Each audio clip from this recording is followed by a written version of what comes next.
Buenas tardes, doctor Treviño. Mi nombre es José Valdés y el tema que yo escogí para la materia de Seminario de Teorías y Modelos de Diseño Curricular es el de contextualización del currículum. La razón por la que escogí este tema es porque, bueno, pues fue el último tema que nos asignó y es el que tiene que ver con nuestro quehacer diario que hacemos los docentes. Si bien una planeación debe de ser hecha al inicio del semestre o al inicio de los periodos escolares, dependiendo de cómo sean las materias impartidas, bueno, pues nosotros sabemos que el día a día nos va diciendo cuáles son las necesidades que tienen nuestros estudiantes, cuáles son los contextos en los que se desarrollan, cuáles características tienen nuestros alumnos y sobre todo cuál es su realidad. Esta realidad también está basada en el análisis que hacemos del desarrollo que va presentando el alumno de manera cognitiva, emocional, tecnológica y sociocultural. ¿Cuál es el objetivo de la contextualización del currículum? Bueno, pues que la educación sea pertinente, significativa y de alguna manera sea relevante para los alumnos. No importa su nivel. Puede ocurrir desde los niveles más básicos como preescolar, primaria, secundaria, a los niveles un poco más avanzados como educación media superior y educación superior, incluso en los posgrados. Además de que la obligación de hacer una actualización en los currículums, bueno, pues obedece a un plan de educación nacional que ocurre regularmente cada 6 años, cada periodo sexenal, pero nosotros somos responsables de hacer los cambios y hacer las adaptaciones pertinentes a las necesidades de nuestros alumnos, como ya les comentaba. En cuanto a la educación básica, bueno, pues el currículum tiene que ver con el desarrollo integral del niño. Se considera principalmente en este nivel su dimensión cognitiva, emocional y social. ¿Por qué? Porque el alumno está en la fase temprana de formación, ¿sí? Aquí tiene que ver mucho el desarrollo humano del niño, su desarrollo como emocionalmente va a afectarle en cuanto a cuestiones pues progresistas, constructivistas. Algunos de los autores que destacan en este nivel pues fueron John Dewey, que fue un estudioso que enfatizó la importancia de la experiencia activa en el aprendizaje.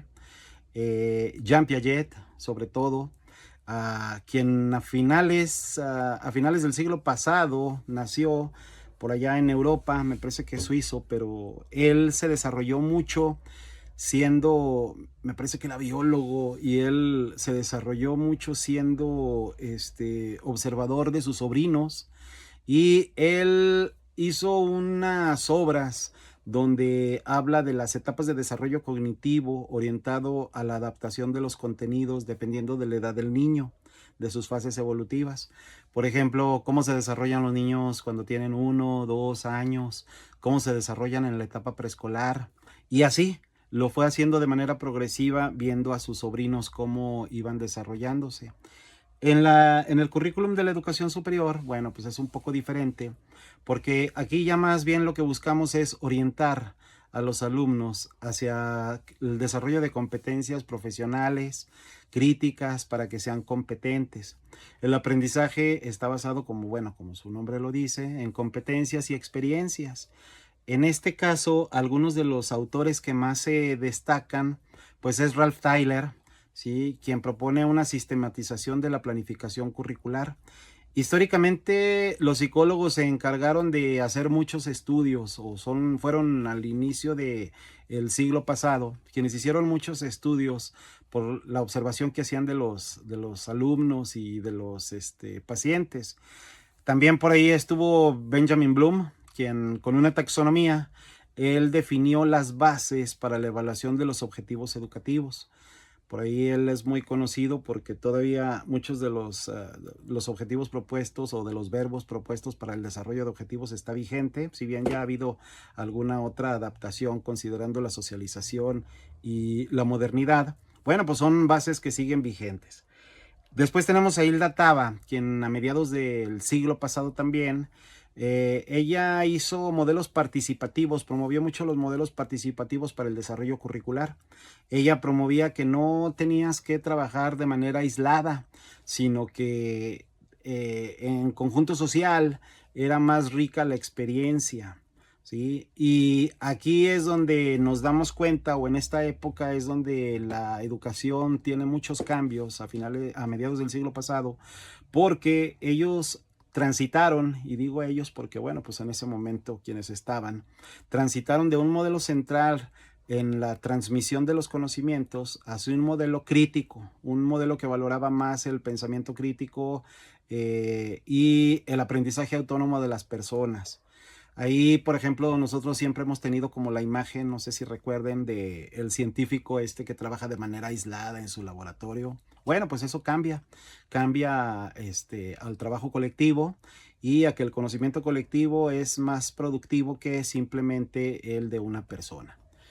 El currículum en los entornos virtuales de aprendizaje tuvo que ver sus cambios o surgió por ahí de finales del siglo XX con la transformación de los espacios de aprendizaje.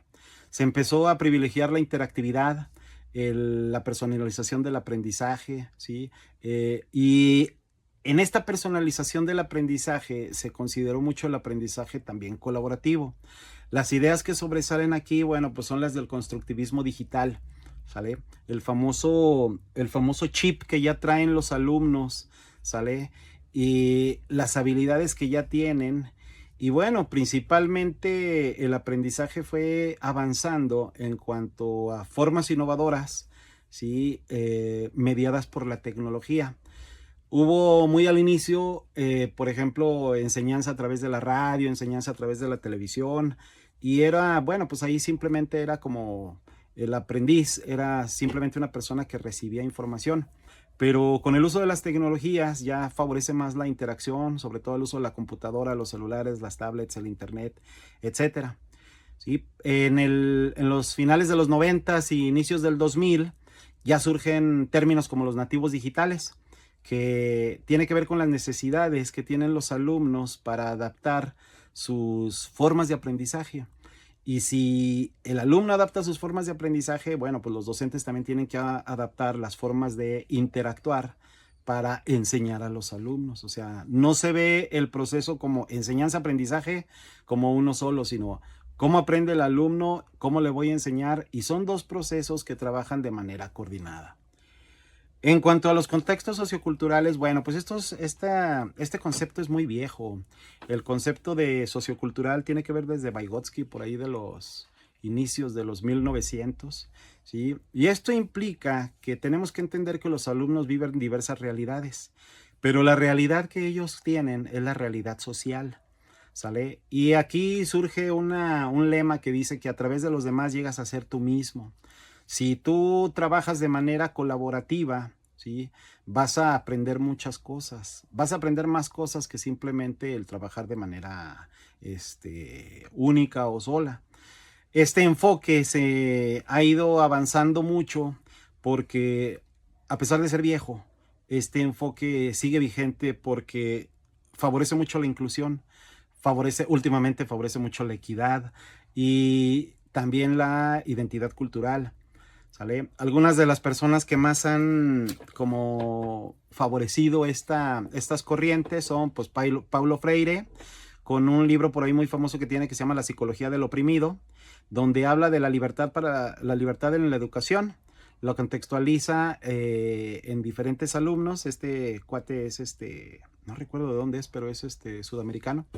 Entonces él habla, por ejemplo, desde el punto de vista de Latinoamérica, ¿verdad? Que no tiene muchos recursos y sin embargo, pues por ahí no deja atrás las necesidades de los alumnos y como que las considera como una prioridad. Y bueno, el último es Brunner, que de los que resaltaron la importancia de la cultura y la representación simbólica del pensamiento cognitivo, ¿sí? Qué tan importante es la manera en que yo pienso y qué tan importante lo consideran los demás, ¿sí? Como conclusiones, bueno, pues la contextualización del currículum es muy importante porque ayuda a consolidar la educación de calidad de manera educativa. No importa el nivel, ni importa la modalidad. Aplica para cualquier tipo de modelo, desde los modelos tradicionales, los modelos conductivistas, por ejemplo, los modelos asociacionistas, los modelos últimamente colaboracionistas, sociales, etcétera, ¿sí? Mediados por la tecnología. Y bueno, pues eso es todo de mi parte. Muchas gracias.